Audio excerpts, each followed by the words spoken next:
Hello students, आज हम सीखेंगे गुणनखंड निकालना। ठीक है, तो गुणनखंड निकालने के लिए सबसे पहले आपको जो पता होना चाहिए वो ये है कि गुणनखंड का अर्थ क्या होता है। गुणनखंड का अर्थ है गुणनखंड। गुणन मतलब गुना, खंड मतलब टुकड़े। ऐसे टुकड़े जिनको गुणा करके आपको कोई संख्या प्राप्त हो तो वो उस संख्या का होगा गुणनखंड।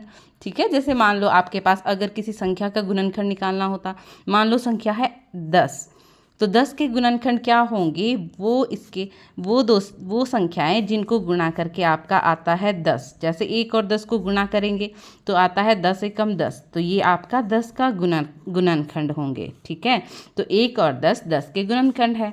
इसी तरह और कौन सी दो संख्याएं हैं जिनको गुणा करके आपका 10 आता है, जैसे आपका 2 और 5 को गुणा करेंगे तो आपका आता है 2 पंजे 10, तो ये भी आपका 10 का गुणनखंड है। तो ये तो हो गया संख्या का गुणनखंड। आपको दिया होगा कोई समीकरण के जब आपको गुणनखंड बनाने हैं तो आपके पास सबसे इम्पॉर्टेंट स्टेप होता है, इसमें आपको देखना है ये मध्य का पद। मध्य का पद आपके पास जैसे इस समीकरण में है -3।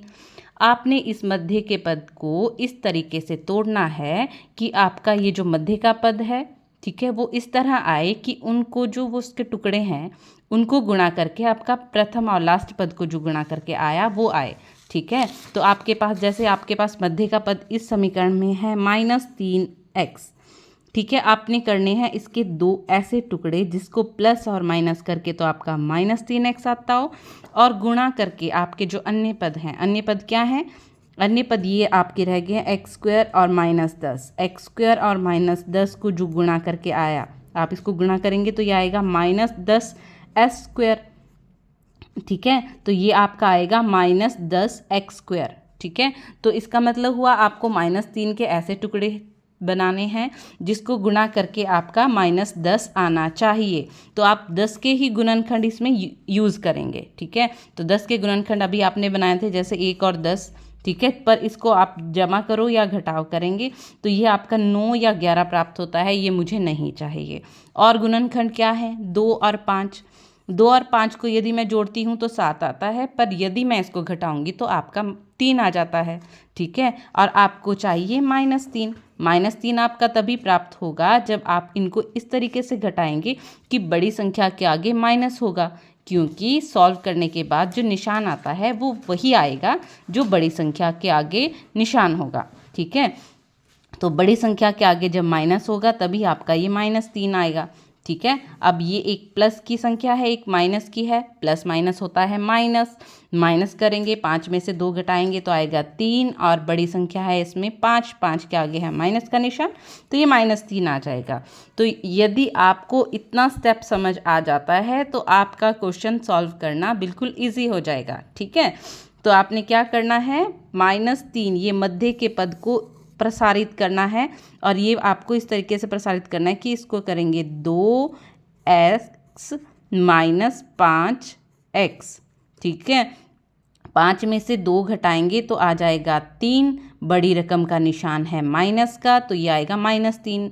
ठीक है, -3x आ जाएगा। अब आप इन दोनों को गुणा करके देख सकते हैं, तो 5 दूनी हो गया 10, x और x गुणा करके आ गया x², और ये निशान माइनस का आएगा, प्लस माइनस माइनस। ठीक है, तो आपकी रिक्वायरमेंट बिल्कुल फुलफिल होती है। ठीक है, अगर आपको ये स्टेप समझ आ गया हो तो हम इसको आगे कर सकते हैं, और यही इसका मोस्ट इम्पॉर्टेंट स्टेप है। तो आपने क्या करना है, अब आपने क्या करना है, समीकरण के पास जाना है। तो let's get started and solve this equation. ठीक है, अब आपने क्या करना है, पहले और लास्ट के जो पद हैं उनको एज दैट इज लिख देना है, और जो मध्य का जो आपका पद है -3 है, इसको करना है एक्सपेंड। ठीक है, तो इसको क्या करना है, 5 और 2 को घटा के लिखना है। तो इसको मैं लिख सकती हूँ -5x + 2x। ठीक है, तो ये जब आप 5 में से 2 घटाएंगे तो आ जाएगा 3, बड़ी रकम का निशान माइनस। ठीक है, तो -3 आ जाएगा, यही आपको चाहिए था। ठीक है, जब भी आपने मैथ्स को सॉल्व करना है तो आपने इसके नेक्स्ट स्टेप को और लास्ट स्टेप को टैली करते हुए चलना है कि क्या वो इक्वल आते हैं। ठीक है, तो क्योंकि मैथ में स्टेप्स इक्वल आने चाहिए। अब इसका नेक्स्ट स्टेप है, आपने इसके कॉमन निकालने हैं, ये जो दो पद हैं इनके कॉमन निकालने हैं। तो इसके लिए आप क्या करते हैं, इसके छोटे छोटे बनाने हैं गुणनखंड।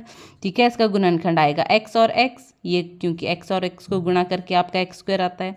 ये आपका 5x है प्लस बाकी के इक्वेशन को एज दैट इज लिख देना है। ठीक है, अब इसमें से कॉमन निकालना है ना आपको, तो ये आपका कॉमन क्या आता है, x आ रहा है कॉमन, तो जो कॉमन आता है उसको बाहर लिख दो और जो बच जाता है उसको लिखेंगे अंदर। बाकी क्या करना है, ये जो आपका ब्रैकेट आया है उसको एज दैट इज उठा के आपने लिख देना है आगे, और बनाना है ये थर्ड पद। ये तो आपके दो पद बन रहे हैं, थर्ड पद बनाने के लिए निशान यही लगा देना है। और आपको 2x बनाना है, x आपके पास अंदर है तो इसको 2 से गुणा कर दो तो बन जाएगा ना 2x। तो ये इस तरह से 2 से गुणा करके 2x भी बन जाएगा, प्लस माइनस माइनस 2 और 5 को गुणा करेंगे तो 2 पंजे 10। ठीक है, तो ये आपका लास्ट पद को टैली कर रहा है। तो ओके, आप बिल्कुल सही जा रहे हैं। अब क्या करना है, ये जो दो प्लस से अलग हो रही हैं संख्याएं, इनका भी कॉमन निकालना है। इनका कॉमन क्या है, x माइनस 5, और बच क्या जाता है x प्लस 2, उसको अलग ब्रैकेट में लिख देना है। ठीक है, अब इतना हो गया तो इसको रखना है 0 के बराबर, x माइनस 5 भी 0 के बराबर आ जाएगा। ठीक है, और x प्लस 2 भी आ जाएगा 0 के बराबर। अब आपको x निकालना है तो x के साथ जो संख्या है उसको भी दूसरी तरफ लेके जाना पड़ेगा, तभी आपका x निकलेगा। तो दूसरी तरफ लेके जाएंगे -5 को, तो ये आपकी बराबर की नदी इसके निशान को बिल्कुल पलट देगी, माइनस है तो प्लस हो जाएगा। तो x आ गया आपका +5। अब यहाँ पे आपके पास x के साथ है +2। ठीक है, अब +2 को आपको दूसरी तरफ लेके जाएंगे तो ये नदी इसका भी निशान बदल देगी, तो ये बना देगी इसको -2। ठीक है, तो कॉन्ग्रेचुलेशंस, आपने इस तरह समीकरण के गुणनखंड भी निकाल लिया और x का मान भी निकाल लिया। तो x के मान आपके पास क्या प्राप्त हुए, -2 और 5। ठीक है, तो ये आपका रिक्वायर्ड आंसर है। अगर आपको ये सॉल्व करने की विधि समझ आई हो तो आप चैनल को लाइक और इस चैनल को सब्सक्राइब ज़रूर करें, ताकि आपको इसी तरीके से अन्य प्रश्न भी मिलते रहें। Thank you.